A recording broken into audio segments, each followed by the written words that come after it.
Introducing the first ever Grand Highlander, a mid-size SUV with the ideal combination of space, performance, style, and advanced tech. The roomy Grand Highlander boasts 3 spacious rows with available seating for up to 8. Its available 362 horsepower hybrid max powertrain, unlimited and platinum trims, delivers the power, acceleration, and efficiency so your family can take on any adventure. There's even a standard digital key, a panoramic view mirror, and a 12.3-inch multimedia touchscreen, so you always arrive on time. Live life grander in the first ever Toyota Grand Highlander. Learn more at toyota.com/Grand Highlander. Hey, this is Peter Schrager from the podcast The Season with Peter Schrager, and it is football season, and you can now get almost anything you need for game day delivered with Uber Eats. What do they mean by almost? Can Uber Eats deliver you foam fingers? No. Chicken fingers? Yes. Touchdown dances? No. Buttermilk ranches? Yes. Field goals? No. Grilling coals? Yes. And there you have it. Get almost anything for game day delivered with Uber Eats, the official on-demand food delivery partner of the NFL. Order now. Product availability may vary by region. See the app for details.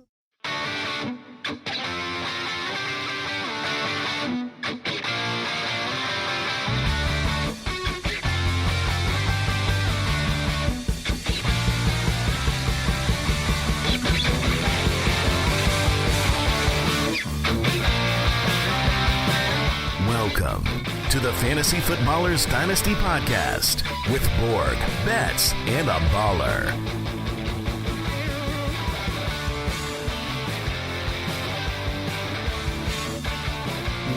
Welcome in.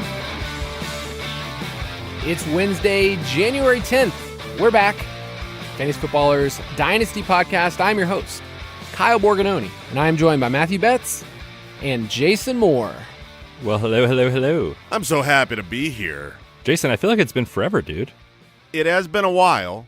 I've been in Colombia. I was out of the country. So I'm excited to talk Dynasty football now that the season is over, at least the regular season. It's an exciting topic. And this is the time. Like, this is our time to shine. Dynasty lovers, it's like, okay, this is the beginning of the season now. As soon as playoffs are over in your fantasy leagues, it's like, okay, baby, it's Dynasty time. Yeah, it's as you said, it's for lovers, Dynasty lovers. Dynasty is for lovers out there. I love that. DynastyLovers.com. You know, I don't know. Don't visit. I have not. Jeremy's on it right now. That. Jeremy's I'm looking. Sure, he is. Jeremy's got it bookmarked. Oh man, and also, I think the domain's available, guys. I'm on it. I'm on. Oh my. DynastyLovers.com or like .net, something obscure, something fun. Yeah. It's a reminder to me every single week that this show, it proceeds with a banger of an intro music. Like the music on this show gets me going, and I forget about it because we have a bunch of different shows. But man, I'm excited. Dynasties for lovers. We're glad you're with us. We're going to be talking rookie review and specifically looking at a ton of wide receivers from this past year's class, including, of course, Puka Nacua. Where does he settle in? What do you do with players like Quentin Johnston, who put out a wet fart during the season? Guys, I looked at his game logs. He didn't even have one top 24 performance. Not even one. He scored twice. How was he supposed to get on the field this year? I mean, he was playing behind Mike Williams and Keenan Allen and Josh Palmer. How was he supposed to get opportunities to play this season, Kyle? No, he had. Oh my gosh, he had so much opportunity. Yeah, he's done. It's over. Is it too early for me to say it's over? Like casket shut over? Because I truly believe that. I don't think there's any chance he's a star in this league. Yeah, let's just start the conversation there. I think Jason came out on fire on that one. The hit rate on these guys who do nothing, and when I mean nothing, I mean nothing in year one with opportunity. It's not like some rookies come out and they kind of are buried on the depth chart for a year and then they get an opportunity in year two and they show some stuff. Like, that's a different example. But when a player gets on the field in year one, pretty meaningful snaps and does absolutely nothing, I mean, you're talking about they call that a Sky Moore. Yes, they call that a Sky Moore. They call that a Jalen Reagor. They call that a N'Keal Harry, a John Ross. So, yeah. I mean, yeah,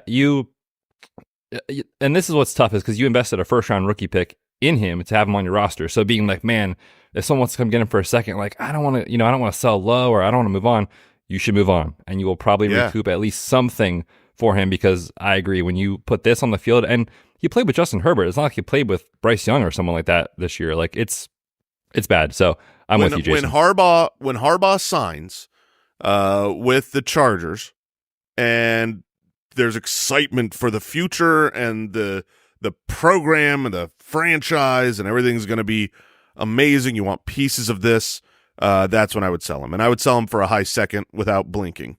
Yep. Yeah. Betz, you mentioned a bunch of those names of players that flamed out in year one and then were next to nothing. There is one player on that list. I mentioned players that didn't have a top 24 week as a rookie. Mike Williams on the same team, and it's a very easy comparison to make. Similar body types, similar games. Mike Williams, as a rookie, his yards per out run was 0.81, so it was really, really bad. His target share, 7.5%. I mean, it was a rough year. The next year, do you guys remember what Mike Williams did as a sophomore? Double-digit touchdowns, right? Yep, he had 10 touchdowns, and Williams had injuries. He had back injuries, knee injuries early on, but I was going to say that too. In his rookie year, he missed almost all of camp because of was a back injury, and he was dealing with like numbness and tingling like in his legs for most of the year. So it's kind of a specific example. Yeah, it's really hard. It's easy to make that comparison because it's the same team. And we're going to be going through every single player, kind of talking about the range of outcomes. With Johnston, I've had this bar that I've looked at for rookies, and can they hit 0.8 yards per out run? Because everybody below that is basically dead, gone. Like if they get enough targets, if they get 50 plus targets and their yards per out run is under 0.8, they are gone. What was Quge? Quge is sitting at 0.88. So he is technically not you're dead. Telling me there's a chance. Guys, there's another wide receiver who came to the league, did nothing as a rookie. And I remember thinking, this player stinks. I remember talking about him his first 2 years, that Davante Adams stinks. Yeah, Davante Adams sucked. I mean, he was so bad as a rookie. So bad. So that would be one of those outlier. You're going to eat your crow. I mean, we talked about how much Davante Adams sucked way back in the day. There's a famous quote from Mike. I think the quote was basically just Davante Adams sucks. That was exactly it. And then whoopsie doozles. That being said, everything in fantasy football is just a bet on probability. That's what it is. You're not going to get everything right. You're going to get some things extremely wrong, some things extremely right. But what we're trying to do here is always bet on the greater than 60% chance of outcomes. And historically speaking, players like Quge don't come back. There are always outliers. There is the Davante Adams or even the Mike Williams, but those are the rare. You're talking about 1 out of every 12 or 13 players. You're talking about like an 8% hit rate. Yes, and you didn't really see yak plays from him. That was like his MO at TCU. He averaged 8.9 yards after catch per reception. That was only at 4 this year. So like the big plays didn't happen. The deep targets didn't really turn into anything. So it is a lost season. I will get to publish a lot of this data. We'll have the rookie review on our site. And if you want to stick with us, our Dynasty Pass is about to come out in, a couple of weeks? Super Bowl Sunday. Yeah, Super Bowl Sunday, Dynasty Pass for 2024. Betz, you already started working on walking through every single team, their team opportunity. I know you were looking at the Cardinals today and their outlook. Sure did. Any notes you want to give Jason right now for his Cardinals? Well, I just reminded myself, like going through the data and kind of looking at things, it's like, man, remember where this team was? And then remember when Kyler Murray came back? Like this offense was functional and Kyler was good. He was the quarterback 10 in fantasy when he returned and he wasn't even 100% learning new systems. Like, man, I kind of forget, and I think everyone forgets that Kyler can be awesome for fantasy when he's on the field. So obviously you're excited. They got the 4th overall pick, a potential Marvin Harrison Jr. landing spot, another first round pick, 12th most cap space. So we kind of look at that data and just gives you a good idea of kind of where the team is at from a top down perspective. Looks at, players that are expiring contracts, not only this year, but moving forward a year or two in advance to kind of let you know when opportunity is coming for some of these young guys. So really good tool, very fun exercise to do every offseason. I'm pretty excited about it. Yep. And you can get that at thefantasyfootballers.com if you want to eventually be a part of that group. I mean, we're going to be publishing a lot of stuff, different rookie mock drafts. We got a rookie mock draft, guys, coming up at the end of this month. Our first one we're going to be talking about on this podcast too. So a lot of good stuff for the Dynasty Pass. But this whole episode, I want to make sure we get in as many rookies. We got Quge out of the way, which is great. Wonderful. We can move on from Quge, but let's talk about the rest of these rookies. Rookie Review. Last week, we talked about the quarterbacks and running backs with Mike, and I approached this as if this was a checkup. Like you're going to the doctor, and there's a couple of things you need to get looked at, okay? For these wide receivers, it's not just their counting stats, it's the context. Like based on other rookie wide receivers, here's what they've done, here's where they kind of slide in. And then for Dynasty, what we're doing on this podcast is figuring out who they are moving forward. Like where do they sit with other players that we're trying to look at that are veterans. So for Puka, who we have to talk about first, and we'll kind of go by fantasy order and then get to players like JSN, which that'll be a conversation. But Puka, is it the greatest rookie wide receiver season of all time? Yeah. I mean, sometimes you don't have to like have a good debate when there's just facts and there's just like, okay, well, let's see. Did he have the most receptions ever for a rookie? Yeah. But did he have the most receiving yards ever for a rookie? Well, yeah. Well, did he have the most like first downs and important chain moving events for a rookie? Well, yeah. Yes, he was the best rookie wide receiver of all time. Like I don't know what is the debate. Well, who I mean, he dominated, and what's crazy to me is 2 of his basically 3 bad games on the season, week 8 and week 9, were when Matthew Stafford went down and Matthew Stafford missed. Like what if Matthew Stafford played the whole season? He was just unbelievable, and I'm in love with this man. I'm like full. It's the hair, man right? crush. It's the hair. It's the attitude. It's the swagger, the play style. He's just like, I love everything about this dude. And the fact that he's a 5th round pick and that the NFL overlooked him because of 40 times is so stupid. I'm madly in love. And the whole debate about where does he slot in amongst this year's rookie wide receivers, you know, we had the great, much heralded first round rookie picks in Jaxon Smith-Njigba. You got Jordan Addison, Zay Flowers, these great options. Puka's the best. And he should be, like, if you could go back in time, he should have been the number 1 drafted. And I think the question now is just if you had the 101, should it have been Bijan or should it have been Puka? That's I think crazy. At the time, because of draft capital and kind of the hit rate on these later on guys, it probably still was Bijan for a lot of people. No, for sure. But I don't blame anyone at the time. I'm saying now with the knowledge you have. I see. If you know exactly how this was going to go and everyone's going to redraft starting at the 101, who would you take? Right? Basically, that's just the question could be asked this way. In a startup dynasty draft, are you taking Bijan before Puka or Puka before Bijan in a startup draft? I'm taking Puka personally because I always lean wide receiver, especially in Dynasty. I build through wide receivers in Dynasty. It's just, absolutely. if they're close, that's my tiebreaker. I'll go with the wide receiver. I'm with you. The season was incredible. There's no debate on any of that stuff, like you said. I think the question, and I'm interested to see kind of where you guys have him when the Dynasty Pass comes out on Super Bowl Sunday, is like, where is he in startup ranks? Like, clearly he's a top 12 overall option, I would say. Is he top 10? Is he top 5? Like, you can make the argument, and I definitely would not push back on that after what we just saw. I have a list right here that I think gets us somewhat close to getting a value for him. So I think in tier 1, we've had Chase and Jefferson, and I would put CeeDee Lamb there. I think all 3 of us would probably put CeeDee Lamb there. If you want to, yeah, he's there. Yeah.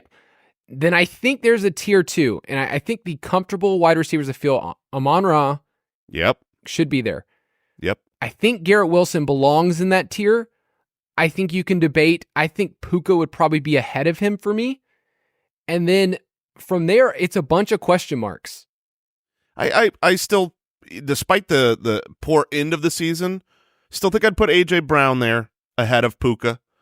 He's young. He's tied to a good quarterback that has more longevity. You know, you don't know the future of Stafford quite the same as some of those other younger quarterbacks. You know, when you're talking about Jamar Chase, obviously you're connected to Joe Burrow. Matthew Stafford, we know he's coming back this next year. That's already been confirmed by his wife. That's great news. But, you know, Amon-Ra, I would take ahead of him. A.J. Brown, I would take ahead of him. But I agree with you. I think I want Puka more than Garrett Wilson, more than Chris Olave. So you're talking about, like, he's right around wide receiver 6, 7, somewhere in that range. It's unbelievable. I think the hardest part with Puka that, you know, during the season, you're like, this is a great story. Okay, well, 5th round draft capital. Oh, this is a great story. And then in the back of your mind, I think that's the hardest part to kind of shake for a lot of people. But then you kind of have to get to a certain point where you just ignore draft capital and just say this team knows how to utilize this player, and you can move on from it. Now, other players, we'll talk about them, and I'm still factoring that in my mind. But would you guys say that's one of those data points where you just say, like, he's an outlier because the entire NFL missed on him? In rookie drafts, everybody missed on him. I mean, here are players taken ahead of Puka in rookie drafts. Kayshon Boutte, Cedric Tillman, Deuce Vaughn, Darnell Washington, the tight end for the Steelers. Like, all these players were taken ahead of him. Puka, in Dynasty startups before the season, guys, was taken as the wide receiver 75. Okay, so that's the main taste in people's mouths of, like, oh, can I really elevate this player to wide receiver 5 or 6 in startups? And I'm just saying, like, the fact that he was drafted 5th round, 177th overall is kind of just a fact now, like just a factoid. It's not really relevant moving forward. Would you guys agree? Yeah. 100%. I mean, there's for a lot of players, draft capital is going to matter, and it's going to matter even after a successful first year. This last offseason, I was Mr. Anti-Damian Pierce, talking about the 4th round draft capital, and yes, he had a good season, a good rookie season for a 4th round pick, but I did that whole report on every single one of those 4th round good rookie seasons and how the 80% of them fell off and they weren't involved and they went the route of Jeremy Langford. And so, like, there are certain, and I would say most often, you're still going to hold on to that draft capital, but not when you do something historical. Puka is their wide receiver 1 moving forward, and there's not a lot of debate from that. I mean, this is already one of the best wide receivers in the league. Not only did he crush the wide receiver rookie season and break all those records, but then look at the playoffs when it mattered the most to them. He's breaking rookie playoff records. Like, he just was unstoppable. So yeah, you throw that out, and if you watch the the circulating report of draft day when McVay was talking to the GM, and they're literally talking about how they clocked this guy at 22 miles an hour. He's basically one of the fastest guys. He just ran a poor 40 time. And then they're like, we're going to crush this pick. Like, that's what they said. Their words were, oh man, we're grabbing Puka. We're going to crush this pick. They knew it before they got him. So even though it was a 5th round draft capital, they knew how important this guy was going to be to their offense. Yeah, for sure. I think that's well said. I will say, just as we wrap up on Puka, I had someone tag me in Discord, which, by the way, you can hop in and chat with us and other people. It's awesome. Asked me if they would rather, or if I would rather have the 101 this year, which presumably is Marvin Harrison Jr., or Puka in the 110. And I was like, you're hoping Marvin Harrison Jr. becomes Puka. Like, You're hoping he becomes awesome as a rookie. We know Puka is awesome.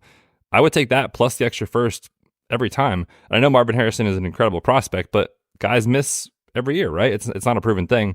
Puka has done it. So I just think right now you might still have a small window of, like, there's some people out there in those leagues that are like, he is a 5th round rookie. Is this real? I'm not saying that's what we think. That's just what I think some people think in the world. So you could maybe go get him kind of before it's too late, so to speak. Yeah, and I don't know if you guys are aware of this, but in the Ballers main Dynasty League, do you guys know who has him? I just can't ever remember. I think it was the last place team, if I'm not mistaken. Can you confirm that? Was it the last place team, Kyle? Oh, we have Puka. We have the youngest team with about. Who's we? Me Who's and we? Jeremy and I. Is that the last place team? Yeah. Is that the team that finished with the fewest wins? Yeah. Okay. I just wanted to confirm that was your Hang team. the banner, baby. Hang the banner. These picks. We're going to talk about these wide receivers today. Half of them are on our team, and I feel. Hey, you've got a great setup going forward. You've got a ton of draft picks. You tore it down to the nubs. I'm making fun of you, but you've been a very wise manager. This was on purpose and was actually really good management. Your team has young studs and unbelievable draft capital going forward. You better hope 2024 is a great draft class because you're going to have all of them, and your team will rebuild quickly. But let me ask you this. If I made the official offer, I will trade you my entire team and all my draft capital for your entire team and all your draft capital. You ain't hesitating. You ain't hesitating, are you? You're taking that deal. Are you offering that? No, I would never offer it. My team's amazing. Okay. Live offer on the show. Wow. A live not offer. A live team for live team trolling. Live team for team offer. Next wide receiver we're going to talk about, Jordan Addison, who was one of Jason's my guys this year. And I would say Jordan Addison, not only, I think you didn't just hit that pick, Jason. I think he did more as a rookie than I expected. Taken 23rd overall. He had 70, 9, 11, and 10. Finished as the wide receiver 21. Here are the rookie wide receivers who have had 2 weeks as the wide receiver 1 overall as a rookie. Odell Beckham Jr., Jordan Addison, end of list. So 2 weeks on the season, he was the wide receiver 1 overall. Yes, there was some Justin Jefferson injuries, but 10 receiving touchdowns is a big deal. That's one of 5 rookie wide receivers since 2014. And the type of targets he got, I thought he would get more like short area stuff. Like he was getting tons of intermediate targets. You kind of saw the end of the year where Nick Mullins just like, I don't care. I'm chucking it. He had a couple of big games. So what did you guys see? Jason, did you feel good about that Addison pick of like, okay, he did what he was supposed to do? Yeah, I do feel really good about my call of my belief of the talent, my belief in the situation, all that. Obviously, I don't think it really worked out. You know, if you drafted Jordan Addison this year, it didn't crush you, but it didn't help you the way that I hoped, primarily because of the Kirk Cousins injury. You know, there's certain things you just can't, unfortunately, foresee. I think where I'm happy about it is you can watch the games and go, oh, yeah. Like, that guy's a good wide receiver. He's going to be just fine in the NFL. He's torching dudes. He's getting wide open. And assuming Kirk Cousins comes back, which I think is a fair assumption at this point. I don't know that the Vikings really want him back, but he was talking about how at this stage in his career, it's not about money. He's been blessed by more money than he ever thought he could have. Now it's more about situation and the structure of the contract rather than the dollars in the contract.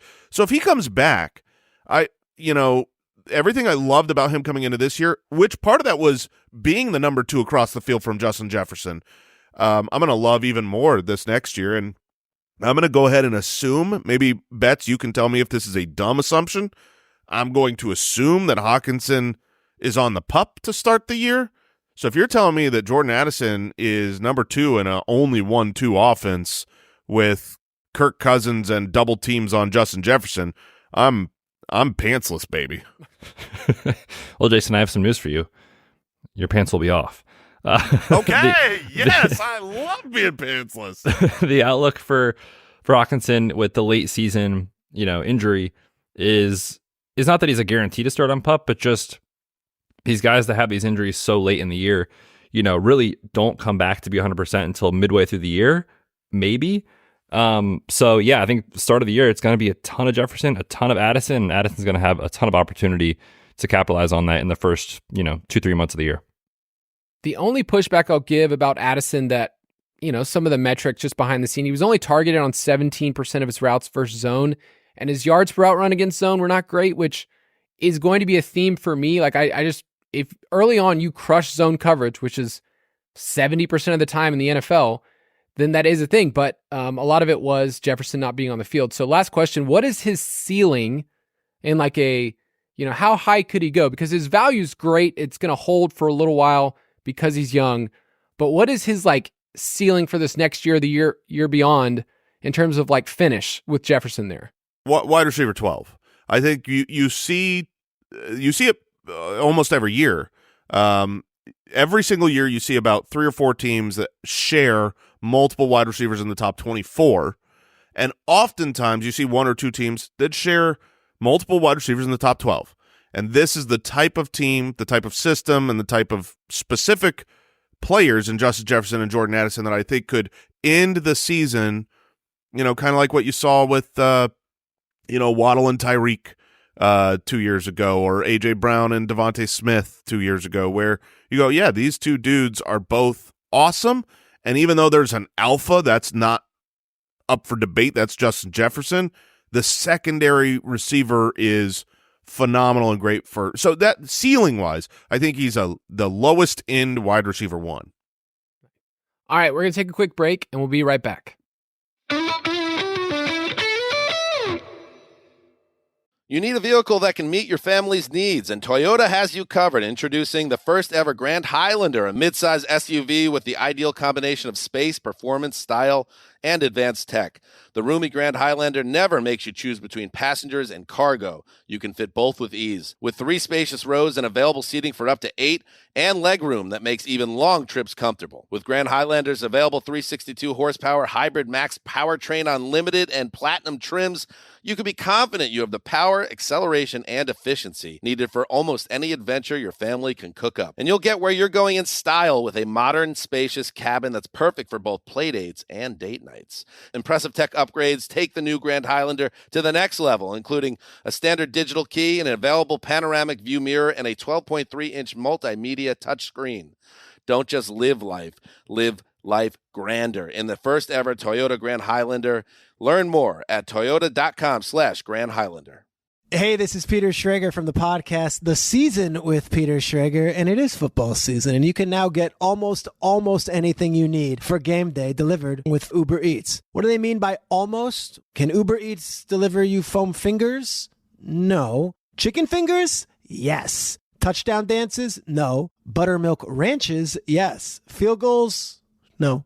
Grilling coals? Yes. Running backs? No. Ribs? Yes. Blitzes? No. Beers? Yes. Defense? No. Deodorant? Yes. Game-clinching turnovers? No. But pastry turnovers? The kind with the delicious apple filling? Yes. Because that's groceries. And you can get those delivered with Uber Eats too, along with food from your favorite restaurants and other essentials. And the best part, you can get it all without missing a second of the action on your TV. And there you have it. Get almost anything for game day delivered with Uber Eats, the official on-demand food delivery partner of the NFL. Order now. You can get alcohol in select markets. Product availability may vary by region. See the app for details. All right, we're back. We're going to talk about Jayden Reed. He was taken 50th overall in the second round, and it's still a special season for the Packers and their young receiving core. From week 10 on, Jayden Reed was the wide receiver 9. He was averaging 5 receptions a game, and he was kind of used as a Debo light. I mean, that's the best way to describe him, is super efficient, was getting carries on the ground. If there is a little bit of a red flag going into next year, it's that he scored a touchdown every 7.5 touches, which is very hard to sustain. And we've seen Debo have these monster seasons and other ones where you don't get the same touchdown output. But I mean, Jayden Reed crushed zone coverage. He was just so consistent, targeted on 24% of his routes. And I thought going into the season, this was a guy at Michigan State that was a little bit older. His background was kick return. So what kind of usage is he going to get? What is this team even going to be, right, with Jordan Love and all these young receivers? And in fact, he was just awesome. From week 12 on, he was targeted on 32% of his routes. So efficiency-wise, he was a monster. If you got him in the late second round, he was going at the 210, 212 in that range in rookie drafts. I mean, you are just loving life right now. So Betz, what are your Jayden Reed thoughts right now? Yeah, awesome rookie year, especially considering some of the context, like you said, around the situation of, when he came out, he wasn't really expected to be relied on as the dude. Everyone thought it was going to be the Christian Watson show, and he might have a role as the year goes on, but wasn't going to be the focal point of the offense. And I think the most encouraging thing about him, if you have him on your roster, is he's shown an ability to win in multiple ways, like you said, kind of as a manufactured touch guy, but also running legit routes, both on the perimeter and in the slot. So I like Jayden Reed quite a bit. I love the way they use him. I love that he's tied to Matt LaFleur, who is one of the best, I think, offensive minds in football. He's a really, really good player. Now, I struggle to see like an incredible ceiling on a guy like this, where I don't think you're ever going to get a top 5, top 10 fantasy finish, but could you get rock solid wide receiver 2 numbers for a few years in a row at least? I think it's very possible. And those guys matter to your roster a lot in Dynasty. So I like Jayden Reed quite a bit. Very, very strong rookie season for sure. Yeah, Jason, any thoughts on Reed and just him moving forward, how you could count on him on a Dynasty roster? Yeah, I think he's a very talented wide receiver that I'm terrified of. There are a lot of quality young mouths to feed in this offense, and so you're going to have, I think, 2 camps. You're going to have the camp that says, hey, look, Jayden Reed broke out.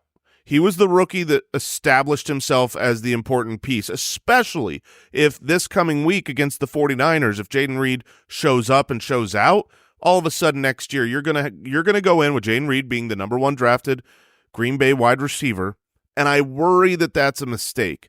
Christian Watson was a turd this year, just completely flamed out, a disappointment for where you drafted him, a disappointment for even when he was out there on the field, didn't do much, mostly was injured the whole season, either playing through injuries or not playing through being injured.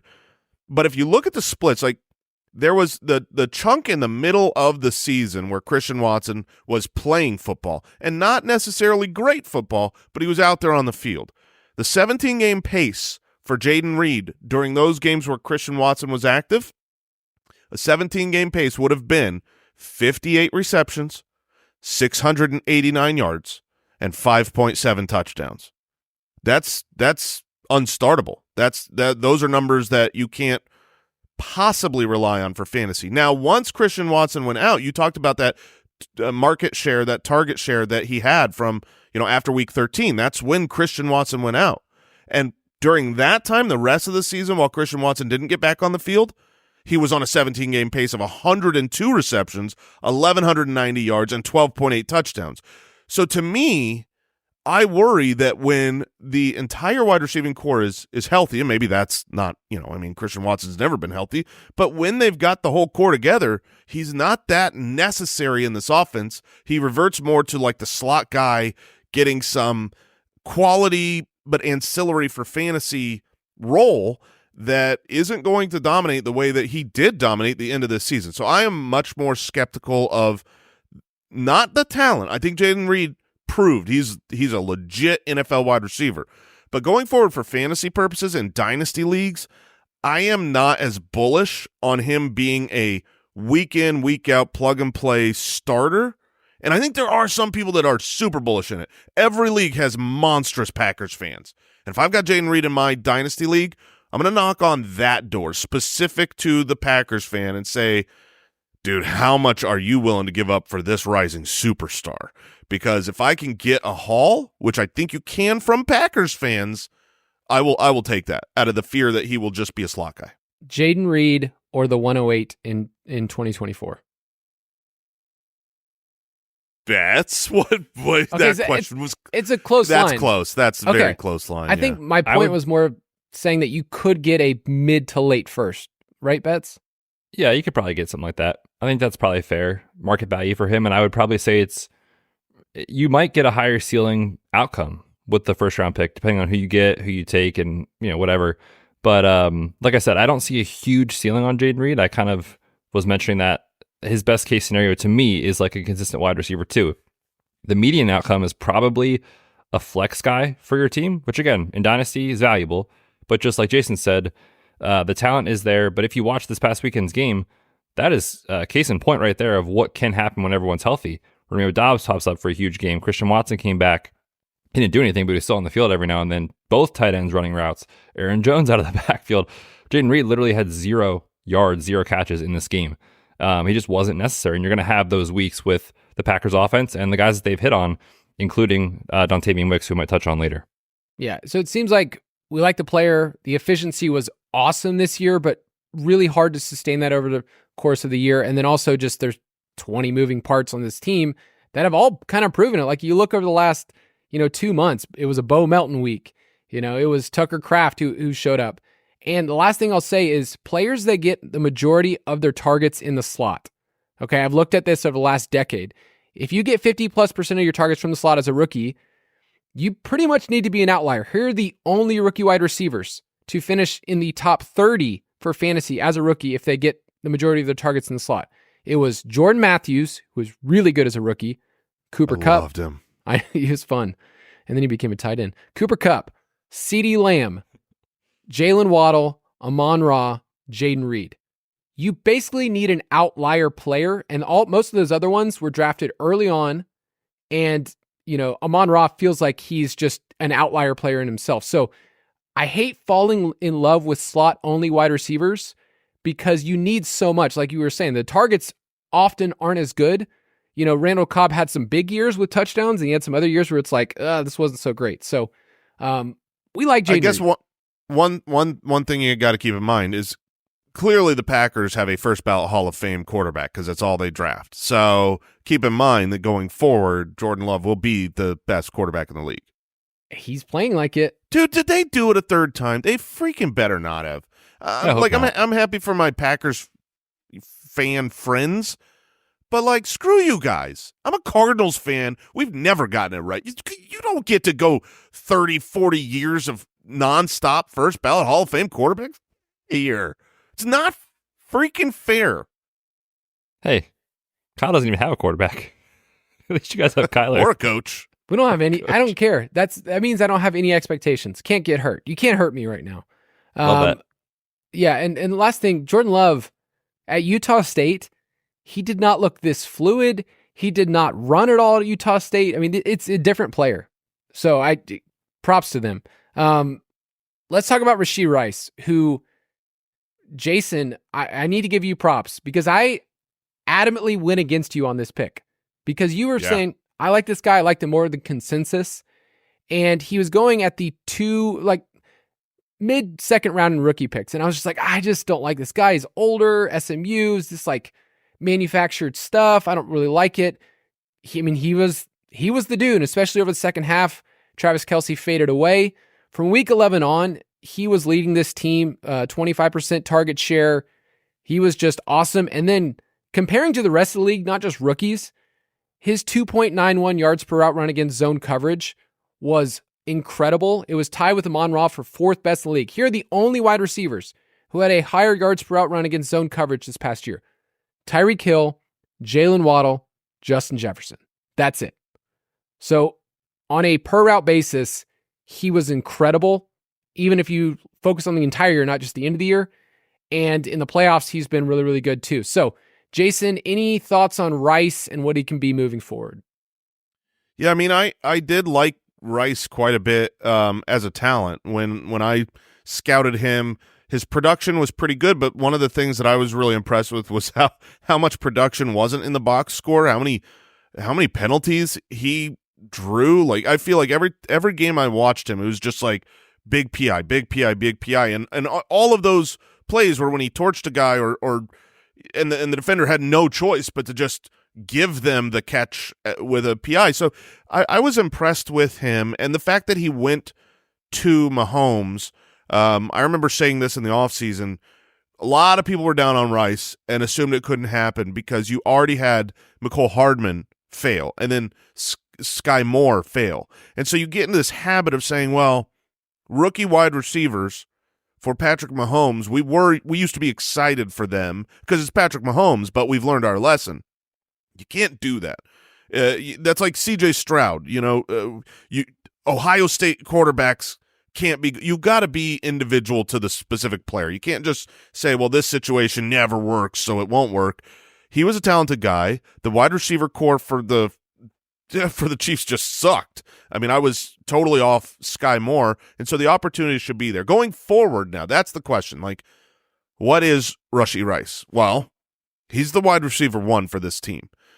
The nice thing about being the Chiefs, being deep in the playoffs, for fantasy purposes, they're not adding a Marvin Harrison Jr. They're not adding one of the top 3 wide receivers. Even if they use their first-round draft pick on a wide receiver, it's going to be the 5th or 6th wide receiver in this draft, more than likely. And Travis Kelce's getting older. So the way that I look at this is Rashee Rice is their wide receiver 1 going forward. I don't believe he is ever going to be able to be a, like a Justin Jefferson, Garrett Wilson type of player, someone that just demands 170 targets and is open and can just constantly be the one. I don't think that's his play style, but I do think he's going to be a really, really solid. You saw it, the post by rookie bump that happens sometimes.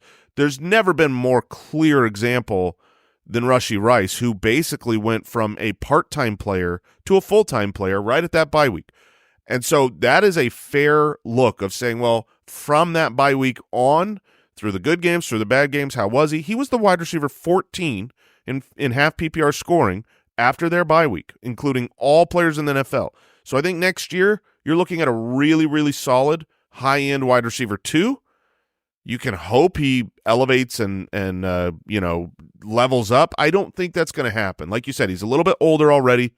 I think he's going to be basically about the wide receiver 15 next year. I think that's pretty fair. Another thing about Rashee Rice that, to me, like you were kind of mentioning this with it didn't work with Sky Moore, it didn't work with Mecole.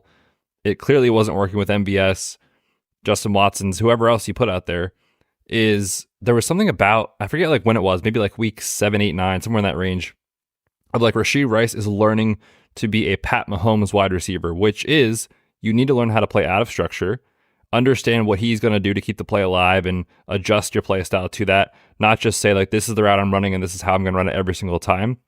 You see Kelce freestyle a little bit with Mahomes and it's been incredible for years. You saw that a little bit with Rashee Rice down the stretch too. So you kind of has that, you can't put it in a spreadsheet, you can't measure it, you can't whatever, but he has that part of it too, that he kind of gets it with Mahomes. And it takes a special player to be able to capitalize with Mahomes. And we've seen players miss over and over and over again with Rashee Rice. So love that about him too. But yeah, I mean, I think it's fair to think you have a wide receiver 2 locked in for at least next year moving forward. That's kind of the evaluation I would have, with probably a decent number of spike weeks where he gives you some wide receiver 1 finishes. But I personally, again, don't see that sort of ceiling on Rashee Rice that he is going to be, a top 12 option moving forward. That's not where I see him. Yeah, he probably sits in somewhere around wide receiver 20-ish in Dynasty rankings, like somewhere around that. You said low end wide receiver 2. It's crazy to think, if I had told you before the season, Patrick Mahomes is going to have his worst season as a fantasy quarterback, and yet he's going to support somebody was essentially a wide receiver 1 down the stretch. I mean, that's crazy, but yeah, I mean, solid for what he did. I want to bring in Zay Flowers next because he's a little bit tougher for me to evaluate moving forward. He's taken 22nd overall by the Baltimore Ravens. And his splits, the main thing I looked at is when Mark Andrews was on the field, how did he do? When Mark Andrews wasn't on the field. Andrews was not on the field for weeks 1, and then I just did weeks 12 through 17. The target share, the targets per out run, all of those numbers for Flowers went up. He averaged 14.7 points per game with Andrews off the field, only 8 when he was on the field. So we obviously know Mark Andrews is going to be back because he's awesome. He's going to be there. How do you evaluate a player? That's not the only metric to use. It's not the only thing to look at, but it was very, very different in how this offense functioned when Andrews was on the field. So any thoughts on Zay Flowers' move? I was lower, and I'll be honest, I still don't know what to think about him. You were just lower because he was like the darling at the time. So of course, Kyle was like, this guy can't do it. Yeah, I mean, I always worry when we use that stuff with like the splits on and off with a player in and out of the lineup, because when you hear that, and I'm not saying it's not true, it clearly is true, the numbers will tell you he was better without Mark Andrews. But when you hear that stuff, you think that like that is what it's going to be moving forward no matter what. And if you made that argument for Amon-Ra St. Brown a couple years ago, you didn't see the upside case for a player being able to elevate and take control of a certain role in the offense. Now, Mark Andrews will be there. He is going to command targets, so that's not what I'm saying. I'm just saying that there's room for him to be even better. And guys like Odell and Nelson Aguilar and the list goes on, Rashad Bateman, they're not relevant. So like, I think there's enough talent here and Mark Andrews that Lamar can support both of them in the right situation. Now, of course, with how Lamar runs and Mark Andrews' touchdown equity, there's going to be some down weeks for Zay Flowers. There always is for wide receivers in fantasy. But I like him. I think he showed enough that you should feel confident that you've got a starting caliber player on your roster for for years. I think Zay Flowers is a very good player. I do echo most of that. I worry a little bit just about the Ravens' consistency as an offense. Like, I love Mark Andrews. I've always loved Mark Andrews. Who's sad he got injured this year. If you put him and Isaiah Likely together, the Ravens tight end was great, and I think the Ravens tight end will be great, and especially at that position, it's going to be super consistent for that position. But there's a team that can run the ball and put 250 rushing yards against an opponent in a game and 3 rushing touchdowns and have a really down week for a wide receiver. So you're not going to have a good, consistent, high floor for Flowers, but I think he showed enough as a rookie. And Odell's not coming back. I think he already said, like, he's not having fun playing football. Even, however far the Ravens get, win a Super Bowl, exit early, Odell's not coming back. And Bateman has shown that he is not that dude. So I believe that you've got an opportunity here where Flowers should step into the number 2 target behind the tight end position and be a pretty important fantasy asset going forward. So I know, Kyle, you have data on first-round wide receivers who get, was it 50 targets or 50 receptions? 50. Which one? A 50 target, or 50-plus targets. 50-plus targets. That their ADP is always really, really good the following year. So, I mean, that should hold true here with Flowers. His value should be very high going into next year's draft. Now, whether or not it should be and it was correct will be the debate. I think he's going to be a solid wide receiver too, very similar to Rashee Rice. I think if I were to take one of them next year, I would draft Rice ahead of Flowers, but I'd like both guys. Yeah, it's tough because we're giving context for all the guys we talked about so far had really good rookie seasons. Like, really good historically when you compare, like Zay Flowers, 24% target share. That's 9th highest among rookie wide receivers since 2014. That's like really, really good. He's among really, really good group of players. We talk about Odell Beckham. We talk about the A.J. Browns, Puka, like all of these players that are elite. It's just when we're kind of, sorting them out, like I would agree. I would pick Rice. I think there are weeks with the Baltimore offense where it's just the touchdown swing.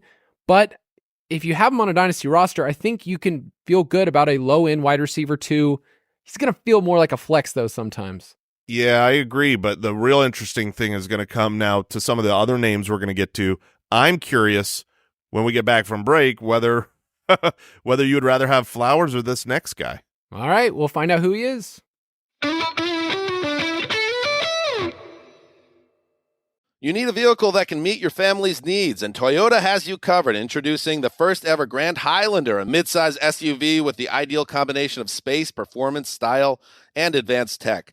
The roomy Grand Highlander never makes you choose between passengers and cargo. You can fit both with ease. With 3 spacious rows and available seating for up to 8, and legroom that makes even long trips comfortable. With Grand Highlander's available 362 horsepower hybrid max powertrain unlimited and platinum trims, you can be confident you have the power, acceleration, and efficiency needed for almost any adventure your family can cook up. And you'll get where you're going in style with a modern, spacious cabin that's perfect for both playdates and date nights. Impressive tech upgrades take the new Grand Highlander to the next level, including a standard digital key, an available panoramic view mirror, and a 12.3-inch multimedia touchscreen.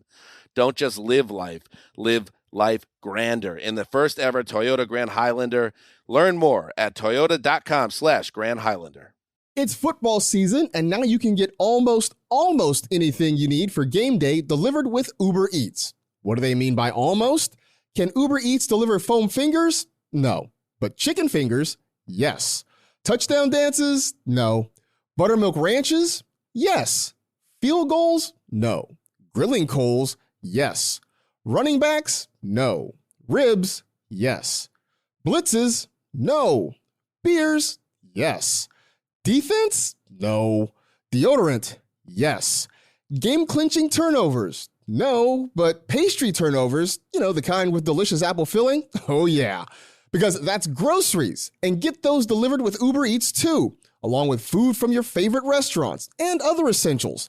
And the best part? You can get it all without missing a second of the action on your TV. There you have it. Get almost anything for game day delivered with Uber Eats, official on-demand food delivery partner of the NFL. Order now Alcohol in select markets. Product availability may vary by region. See app for details.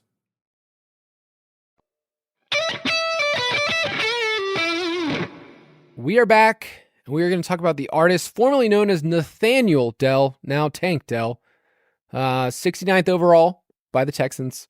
Nice. And man, if you had him on your team, he was a really, really fun player, really fun in Dynasty. I mean, I took him late in a draft, just super fun from weeks 9 to 12. So he had a month span where he was the wide receiver 3 in fantasy.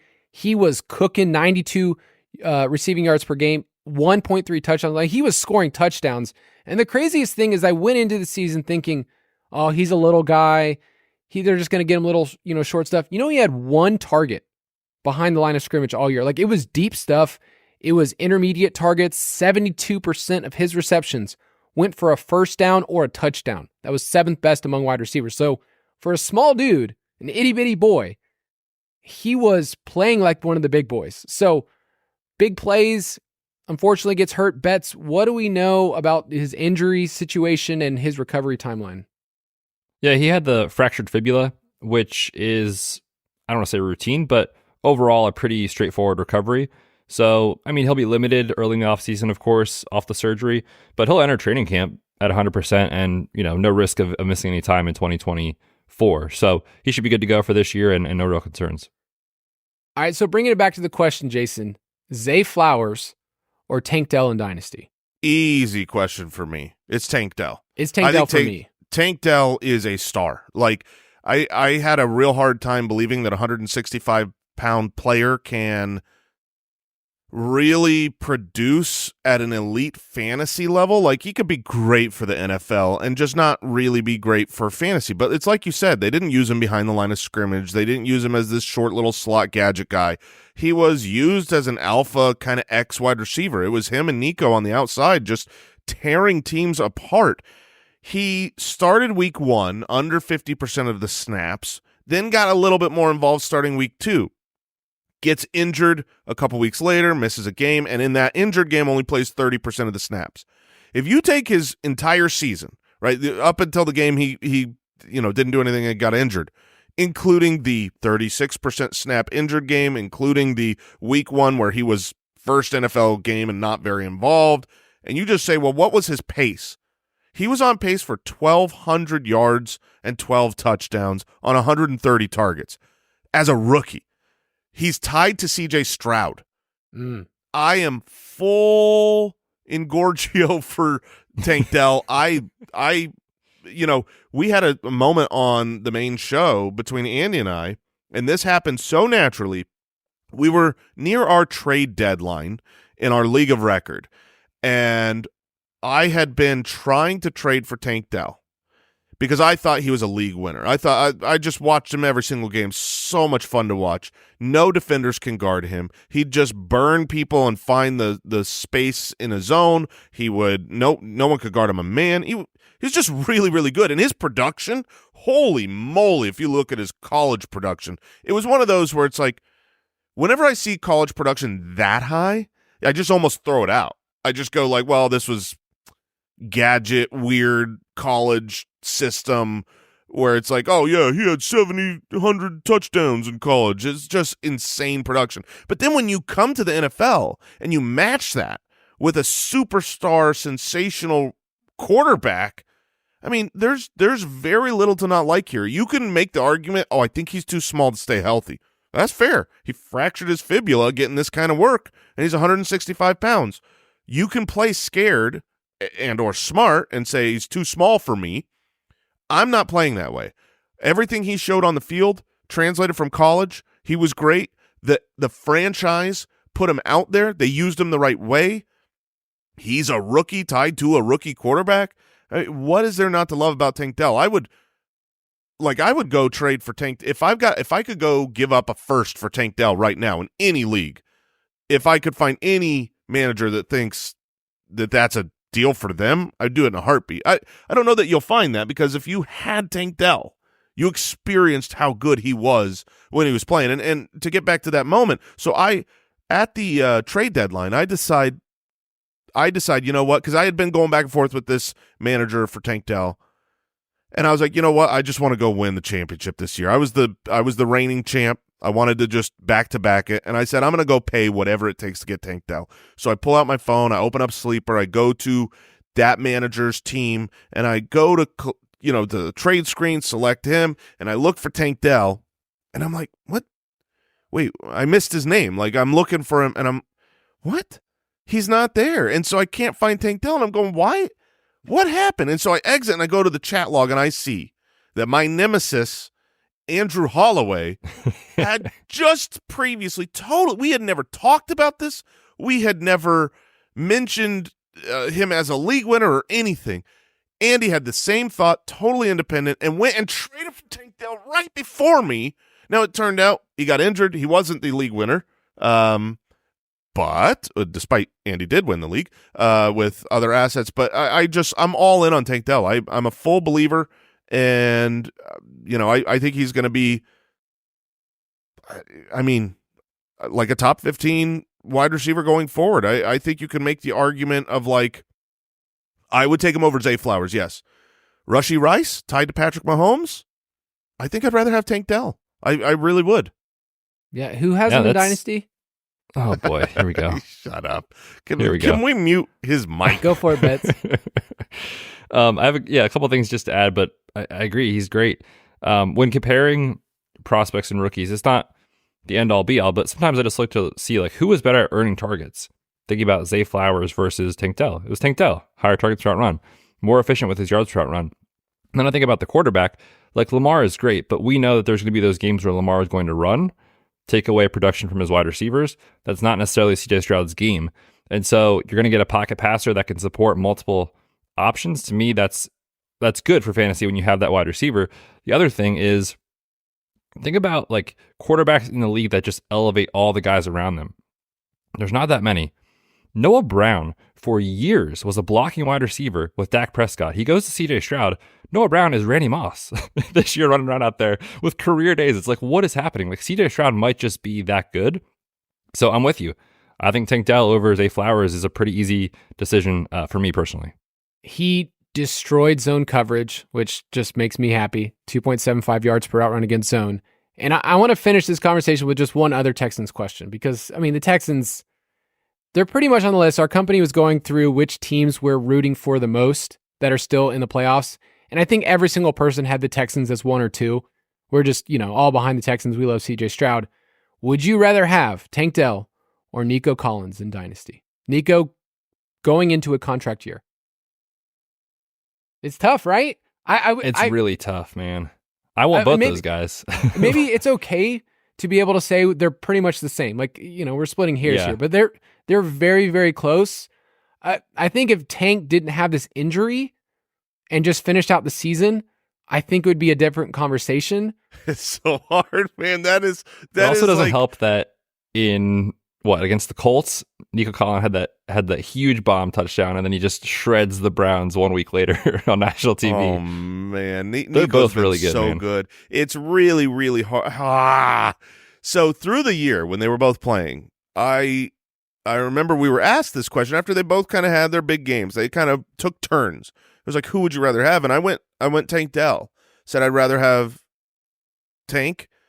And that looked genius because the next couple games that they played together, Tank was the better option. He was the one in this offense ahead of Nico. He's younger. His contract situation is better. So I don't blame anyone for taking Tank. It's just like, this sounds so, it is what it is.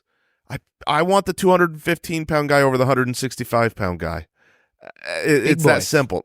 But I want the guy who I think is going to be able to take a beating more and play as that alpha a little bit more, and they both were great. Now, this question becomes a lot easier. Should Nico be extended this offseason, which I think is likely? Nico gets a big contract extension. It's definitely Nico over Dell for me. Right now, I think it's a fascinating debate because in Dynasty, you've got a rookie tied to a rookie. The long-term value of Tank Dell seems to be maybe the right call. It's tough because both of those players, you went into this season having an opinion, like we said, Tank Dell, really small. For me, Nico Collins, this is a 50-50 ball guy who that's all he is, and he hasn't really had any big plays, and now all of a sudden he's just a monster, and a monster in the intermediate area of the field where I just love that too. So dude, it's so different. I am right there with you. My two biggest whiffs this season, we don't want to only talk about the things we got right. We want to admit what we got wrong. I know that, like, I thought about this the other day. I was like, there's two players that I just was so wrong on. I need to evaluate why and take a second look. Nico Collins, I just was never excited. I didn't think he was that good. And maybe this is all CJ Stroud, but he was great, and I want him now. And then Rachaad White for me. Those two whiffs, Rachaad White, I have no shares of. Nico Collins, I have no shares of, and they were both great. So those are my two big misses this year. Yeah, let's do that exercise. I will say this about White: for fantasy can work. I still think he's not a great NFL player, but that's what's hard. Thank you. I feel like I'm not allowed to say that because he's been so good. And he is good at catching the ball and doing his little thing that he does over and over and over and over and over, which is great for fantasy. But yeah, I mean, whatever. Betz, who's your misses? Oh man, how much time you got? No, I think for me, I definitely wasn't high enough on Rachaad White with you guys, but just early in the year, I was definitely hesitant on Jahmyr Gibbs because I thought David Montgomery would be so involved. Turns out those things were kind of both true, but then Jahmyr Gibbs was just that good. So I didn't have enough shares of him in redraft. I have a couple of shares in Dynasty, which are fun, but in redraft, a little bit of a miss for me. I can say I was way just wanted no business with TJ Hawkinson. I just thought okay, you'll get some targets, but this is Justin Jefferson's team. I'm not drafting this guy, especially in redraft or best ball. And he was awesome. He was genuinely awesome for the tight end position. I was way off on that.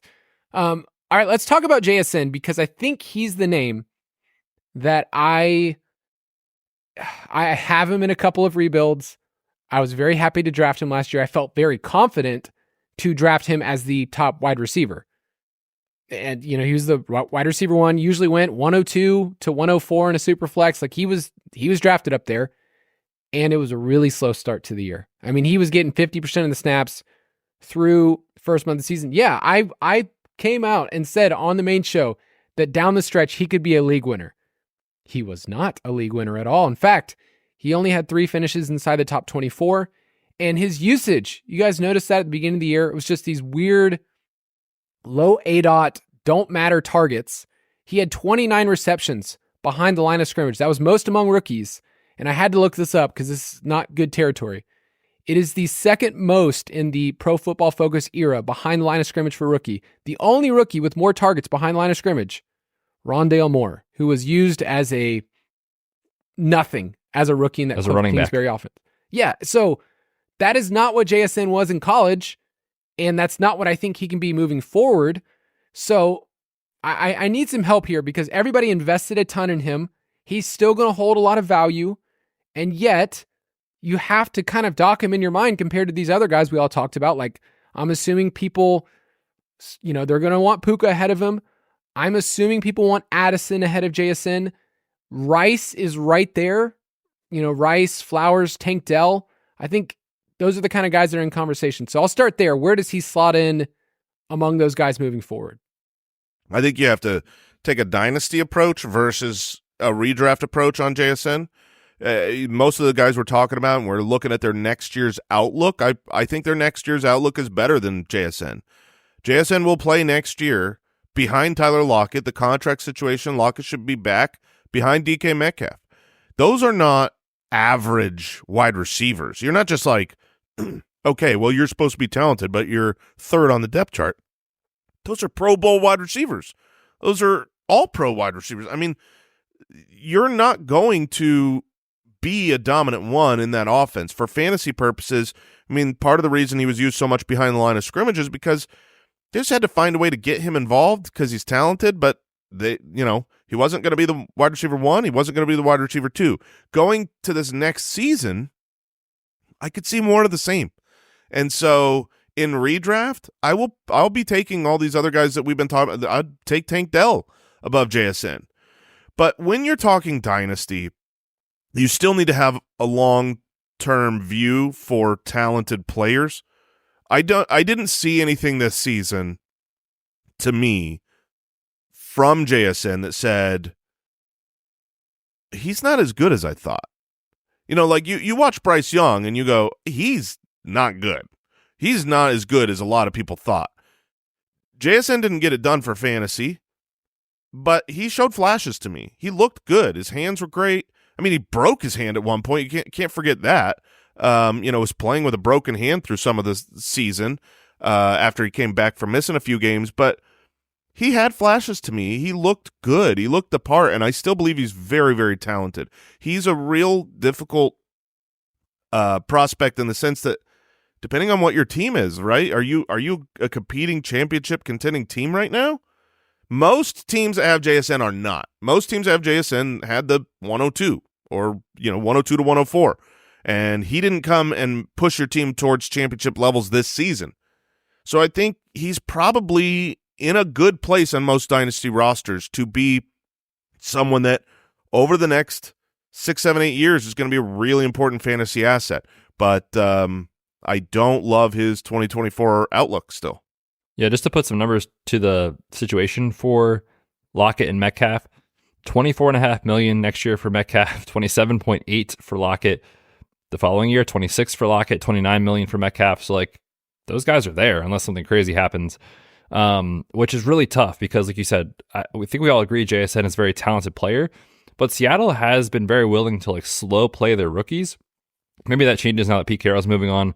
I don't know, but like you saw it with Charbonnet, you've seen it in the past with other rookies that they kind of give him time before like they really thrust him into opportunity. So I hope he gets the opportunity to do something this coming year. If he doesn't, though, and it's kind of the same role, the hit rate on these guys does start to become pretty concerning, even though we do think he's a talented player. So I think he's perfect.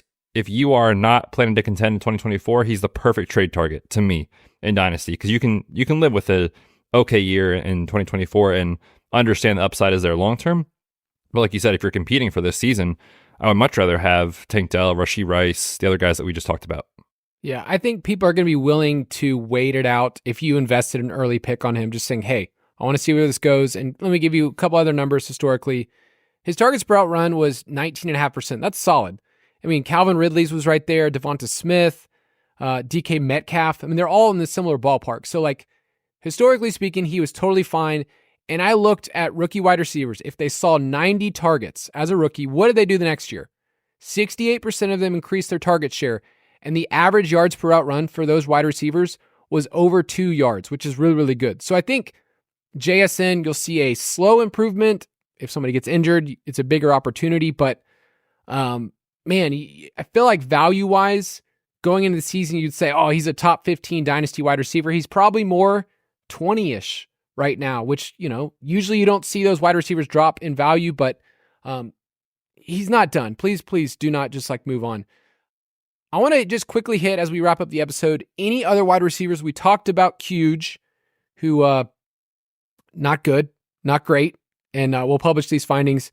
I don't really want to spend much time on Josh Downs because I hate him. I hate Josh Downs as a person.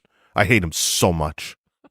I hated him as a prospect. I know you did. I talked so much crap about him. And then he had this little tiny, just like him, little tiny flash in the middle of the season from like week 5 through week 8 to make you think, oh, is this guy for real? And he stopped me from trading for Michael Pittman because I was like, well, I got Josh Downs on my team. I don't want to have to play both. And I'm, now I'm just deleting the player. So I didn't. And Michael Pittman would have got me to the playoffs. But no. I had to stick with Josh Downs, who from that point forward had a 9 games played pace, if you extrapolate that 17 games, of 560 yards and no touchdowns. Nice. I will never believe in you again, Josh Downs. You fooled me once. You can put him on the naughty list. He's just a slot wide receiver, right? Going into the season, I had this on the podcast. I said I liked him because he's from Georgia. He had great production, but he's Jamison Crowder. That was the comp we gave. And I'm looking at our metrics and I'm comparing them to slot wide receivers of a rookie. He's basically Jamison Crowder. So that's kind of where he's at. And man, you know what we need to do, Jason? We need to take that clip that we have from Dynasty Podcast and the main podcast from before the season. You need to talk to yourself, buddy. Yeah, I know. This is on me. I should have listened to my own belief, my own advice. Betz, shame on you. You got any Jason. names you want to throw out? Any other rookies? Some other guys that hit some thresholds of just targets: Dontavian Wicks, Michael Wilson, Demario Douglas, Trey Palmer, Jonathan Mingo, Marvin Mims. Any of those guys? Yeah, the Mingo one I think is just important to kind of like Quge, just say it's not happening. I mean, I agree completely. So much opportunity. D-U-N. He had more opportunity. You could argue that some of these other, first round rookie wide receivers, like he was out there every snap for this team. And, yes, it comes back to Bryce Young and it comes back to the offensive scheme and all those sort of things. But it's not like he wasn't seeing targets. He just wasn't doing anything with them. Not getting open, not, efficient. Just, again, I don't think it's going to happen. So kind of like Quge, I'm willing to quote, unquote, sell low and just get what I can and move on. The only name I'll throw out there is I still am not willing to quit Marvin Mims yet. I'll stay believing in the flashes that you saw. Let's hope he gets more than 33 targets next year. Yeah, that one you just need to just hold on, figure it out. Jonathan Mingo, by the way, second lowest yards per route run of any rookie wide receiver. Oh gosh, what was it? 0.78. Uh-oh, that's below that 0.8. That means ship him off. You can basically be done. Dontavian Wicks is still a growing conversation because of the last really month and a half. He's just been good and targeted in zone, but we'll see from there. Michael Wilson, I don't think that he's going to be valuable moving forward. And then same thing, Demario Douglas is just happened to be in an offense at the right time that needed people just to be a body on the field and catch targets. I don't think Douglas is going to be a thing moving forward. I'll probably eat my words, but I don't know.